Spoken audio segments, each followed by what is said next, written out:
Hello and welcome to what I would like to call the first part of this series entitled I Hate Windows and all of the problems it causes me and all of the audio issues it causes me. So, first, a short explanation if this is your first time.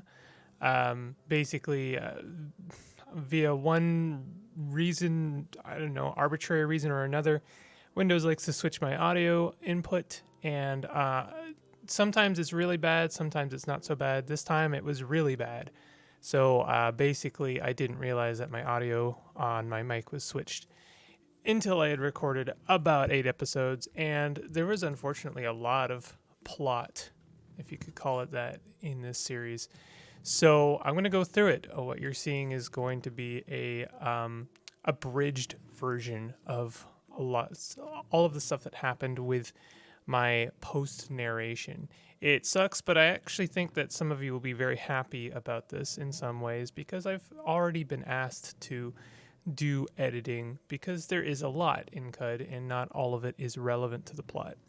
It's something I wouldn't mind doing as well, but it's also a lot of time spent, and I've mentioned this to people, but it's time that I can either dedicate to that or dedicate to working on the tutorial series, which, hey, by the way, what's going on with the tutorial series? Well, I'm still working on it, if you can believe that or not.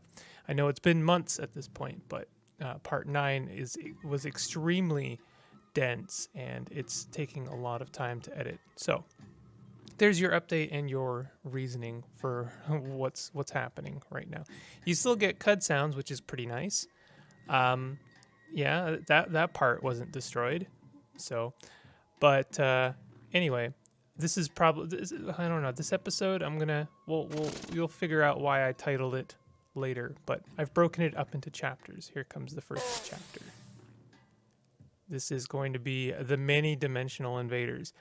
Not a lot of plot here, really. It's just now that I've hit Glimmer 40, we're gonna get attacked or become under siege of many dimensional invaders, and they come at us. I've decided to travel around in the Great Salt Dunes, and that's a great place to meet a lot of dimensional invaders because you're often generating a lot of new tiles, which is when you have a chance to encounter new dimensional invaders. I believe in this case, the one you're seeing right here is our first invisible assassin, they're insanely dangerous. But I do go kind of through. There's a method here that I use for just figuring out where they are. You could call it an exploit. I'm not sure. It's really up to you. But there's a way, basically, either by looking or by targeting, you can go square by square, and when the X stops blinking, that's when you know that the invader is basically right in front of you. Interesting also that the mini-map displays the invader. So I don't know if that's something they want to keep in the future, but it's something they have now. So that's pretty cool. I don't know. I spent a lot of time looking for them here and not find. Oh, there they are. Okay. So you can see the X stops blinking there. And so I'm like, okay, I know they're there. And then you can use area-based attacks to take them out, which I try to do here. This is actually kind of spooky. This is the closest to creepy Caves of Qud kind of ever gets, because I do throw out some attacks on them, and then eventually they just kind of disappear. So also joining me for probably the rest of my YouTube career are new members of the family. You'll probably hear them from time to time. We got 2 cats, so enjoy that. They'll be making appearances. I'm sure I'll make a deal out of it.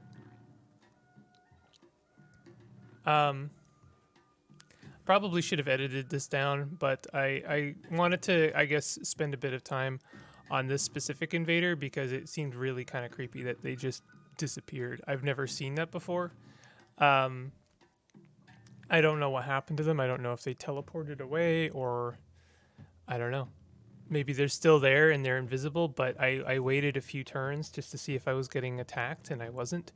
They didn't die as far as I could tell, so very, very bizarre. Um, and obviously there are no pickups. That's the rough thing about dimensional invaders. You don't really get a lot for killing them. You get XP, and you have the opportunity or the chance to obtain more ego. But that might honestly just be from the underlings of Pateau. If you, I guess that's if you figure out how you want to pronounce it. Um, hello, hello. Yes. Um, I don't know. Dimensional assassins. Maybe you can't actually get any ego from them. So here I decide to make a thing out of. I did a lot of weird things with my reputation in this run because I kept encountering legendary creatures that had bizarre trade-offs, and unfortunately, Robot Rep took a hit in the last episode, and then it's going to take more hits in the future. But I decided to prioritize some very strange factions for my reputation. And I guess at a certain point, because you do tend to encounter quite a few tortoises in the salt desert, I end up with a lot of tortoise rep. But I think I end up making friends with this tortoise. I don't know if things have changed with the generation in the Great Salt Dunes, but I'm definitely encountering more of these tiles where they're like, some bananas, some yuckweed, and some a legendary tortoise and his crew. Um, but I don't dislike it. The unfortunate thing about tortoises is because they are such grumps, they tend to make enemies with some pretty good factions. But I also here I took berate, and I was deciding to try and make use of berate. Berate is an interesting skill. I haven't used it very often. It's obviously very useful with an ego build because it gives you a better chance of proselytizing, or even possibly dominating because it does reduce their willpower. I'm pretty sure it's willpower whenever you're doing anything that is ego based against someone, like beguiling, dominating, proselytizing. I believe it is their willpower that has to defend against your ego. I could be wrong about that, and I'm sure someone will correct me. I tend to make mistakes about these very specific rulings. I also people were telling me about how proselytize is not considered an attack. I kind of totally forgot about that. That does actually make proselytize much better than beguiling in a way because you can use it risk free against creatures, just any creature, just like a creature that you're already friends with. You could possibly proselytize them to have them join your cause. So here's another dimensional creature I encounter. This one's a Mapango, which I have yet to encounter a legitimate Mapango in this series on my Caves of Qud series, but I've encountered many versions of them. I guess a Mechanimous convert and now a dimensional invader version of a Mapango. I wouldn't. I would like to meet them at some point. We might have met them in the last playthrough, the last really good one, but I squandered that, didn't I? I wouldn't say I squandered that. I'm not going to give myself a hard time for that series. That was just rough. Sometimes the things just go badly, and you'll see that also in this series. Things are going to get very interesting, specifically in this episode. I would say that this episode shows the beginnings of the downward curve for the rest of the series. Scary foreshadowing detected, but so I think in this case I did something kind of sneaky, I like to think, but the Mapango invader here had the range gap on me to really take advantage of. So I told my tortoise friends to go and attack, or at least just the leader, and had their friends, join in, and then use them as cover until the Mapango kind of ran out of lasers, and then I could close the gap a little bit better. The unfortunate thing about a lot of dimensional invaders, they are all espers, and so Sunder Mind tends to be uh, really not useful at all because they can defend themselves, and when they defend themselves, you not only lose the attack, you take some damage, and then you also lose.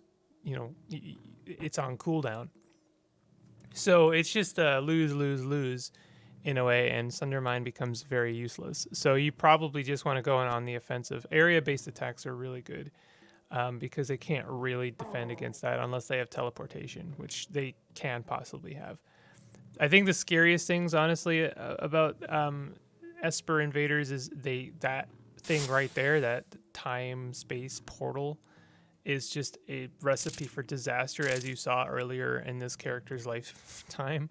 I have no idea what that mechanical cherub was capable of, but I did not want to find out. And I over careful like examination, future examination, I saw that they were like level 31 or something insane.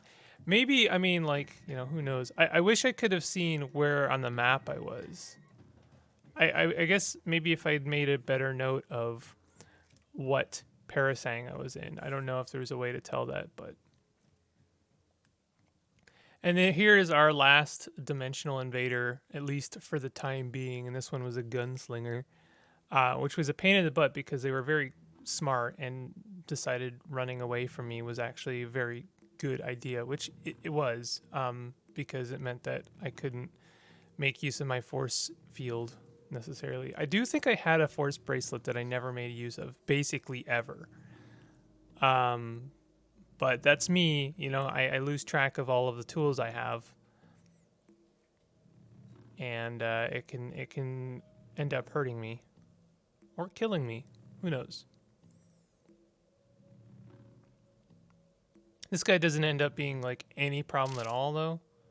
Because I don't think he even uses a single mental attack on me. I don't even think he was using lasers, like light manipulation. I think he was just shooting a gun. So I don't know. Weird. So here we have our next chapter, unwanted fungal infection. And this will see the downward curve begin. So I found a few fungal forests in the salt desert, and you know, my reputation for you know, dabbling in funguses has, you know, risen. But here we can see me just being an absolute idiot and walking right into some fungal spores. And this is going to become a problem. You can see me here, like, in vain, trying desperately to cure the itchy skin before it becomes a long-term problem with some yuckweed stem. And it's spoiler alert, does not work. Yuckweed and honey is not a guaranteed cure against diseases, as we'll see later. Hint: it is just a kind of you know, hope. But yeah, eventually we'll see where that goes. Here we can see the biggest I don't know, trade-off reputation I think I've ever seen. Loved by mechanimists, hated by robots. I would really love to, in one playthrough, make friends with robots. But man, if it is really difficult. I think one thing I have learned in this playthrough is that a way to do that is actually to and we may still do that. Who knows? I'm not confirming or denying whether or not the run is over yet. But one thing I could do is spend a bit more time in the jungle, because that's where the Naphtali reside. And the Naphtali seem to always have, or very commonly will have, a legendary, I don't know what you would call them, chrome idol. The Naphtali are very strange. I'd like to know more about them, honestly, but they're like a little tribe that has a robot kind of leader, and the robot leader tends to have robot reputation. I believe proselytize does actually work on robots, strangely enough. So here is a big thing here. The reason that this mechanimist was so important is we can see me bartering for some new tonics, and we saw there that I got an Eater's Nectar tonic, an Ubernostrum, and I think a salve. I believe it was a salve. This will become very important in a moment, but for now, just make a note of those tonics. The Eater's Nectar honestly never becomes anything. I think I just end up taking that with the logic that mutants kind of get shafted when it comes to Eater's Nectar tonics, and I didn't really want to play the gambit for getting +1 to all my attributes because that would give me +1 on my ego, and that was a balance I was trying very hard to maintain. Here we can see the fungus infection or the itchy skin is developed into mumble mouth, which I would usually be okay with, except it developed on my right hand. This is an Esper run, so that you would think would be totally fine, right? Except for the fact that I didn't realize that fungal infections on your hand also means you can't wear armor on your hands. So that's brutal. I did not know that. And this will see the descent into madness for this character, possibly their villain origin story. Here I leveled up. I spend my attribute point on intelligence because I wanted to get tinkering too, because basically this character has become Dr. Freeze. I don't take tinkering, I don't take skills because I want to cosplay a character, but I did absolutely want to make use of tinkering too. I think that tinkering 2 is like, you should probably always have tinkering 2 on a run. I know that's, you can play CUD however way you want. I just will probably always take tinkering 2. There's definitely things you can make use of in tinkering 3, but like it's such a bigger ask that getting it is not, necessarily as likely in every run.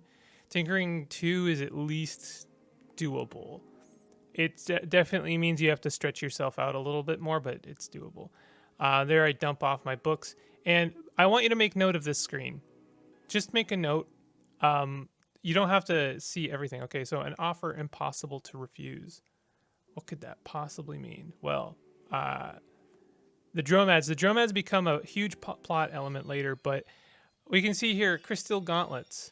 And like a fool, I decide I'm going to buy the Crystal Gauntlets, regardless of the fact that I can't wear them, because I'll never see Crystal Gauntlets again, I cry. There's absolutely no evidence of that. I will probably see Crystal Gauntlets several times again, probably better, flawless versions of them. But, I see Crystal Gauntlets, I'm like, yeah, I gotta have that. I gotta have that and make use of them as soon as possible.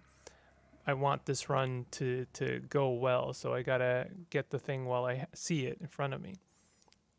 So I decided to make the journey to Kakyuka to see what it is I need to cure my fungal infection on my hands, now that I have a really good reason to do so with the Crystal Gauntlets. And here it is, a hard pill to swallow. You can see there, the patient then consumes a raw seed sprout worm corpse to stimulate intestinal immunity. Those who are versed in CUD enemy spawn tables will know how rare seed sprout worms are. They aren't uncommon, but they are rare, and they tend to spawn singularly, like they are only on their own. So if I find a seed sprout worm and kill it and possibly get a corpse, those are all like very, very RNG, hope it happens. It's not like it couldn't happen. It's more like I don't know if it would. So I'm like, well, damn, I guess I'm stuck with Mumble Mouth. So I decide to go ruin diving. I'm not sure why I made this decision. I guess it was like out of almost like, well, something bad just happened, so I want to make something good happen. And ruin diving is a good way to make that happen. And lo and behold, we have here a possible solution. And in just like absolute insanity, I decide, well, if I can't cure my fungal infection, what I should do, what I will do, is fight a Sawhander. I guess I decide what to do is I will play stupid games, win stupid prizes, and decide to play the stupidest game and win the stupidest prize, which would be to get my arm cut off and therefore no longer have mumble mouth. So this is not a quick process, by the way. This is not a impulse decision. This is something I have to do actively for 20 minutes to half an hour. I think I spent here fighting the Sawhander, and Sawhanders are brutally tough. Like, they're not a joke. The thing can kill me, and unfortunately, this Sawhander was doing a very poor job of of its upholding its namesake. It was not cutting my arm off. It was just hurting me a lot. It should have been called the Kill Mander. So anyway, I cut my arm off. I was very pleased at this result. Except then I looked at my equipment and realized that, oh, they actually cut off the wrong arm and I still have fungal infection. So I decided to spend more time. And, I think the silver lining here is, they cut off the wrong arm and that sucks. But hey, they can't do that again. So, may as well double down and lose both our arms and, continue fighting the Sawhander. This is still not a quick process, and it took quite a long time. You're fighting, and then you have to go away and recover and make sure you don't die, and fighting them again. And then I believe I can't remember what I cooked there or why, but they did. I don't know if I think I did a bad edit cut there. They did actually cut my arm off. I should have made that a little bit more focused, but yeah, they did cut my arm off, and so right now I am destroying the Sawhander out of pure frustration, pent up frustration for having done such an awful job of cutting my arms off, and so I destroy it without mercy, and then here's the key detail here. I use the Ubernostrum injector, of course, right, to get my arm back. This would be a decision that I would come to regret, for completely irrelevant reasons, really. For all I should use the Ubernostrum. Of course, that is the point. That should be what I do, right? I guess what I mean is I come to regret making this decision now, and using my Ubernostrum injector, because this will come back to haunt me later. And in a way, this becomes the downward spiral for this entire run.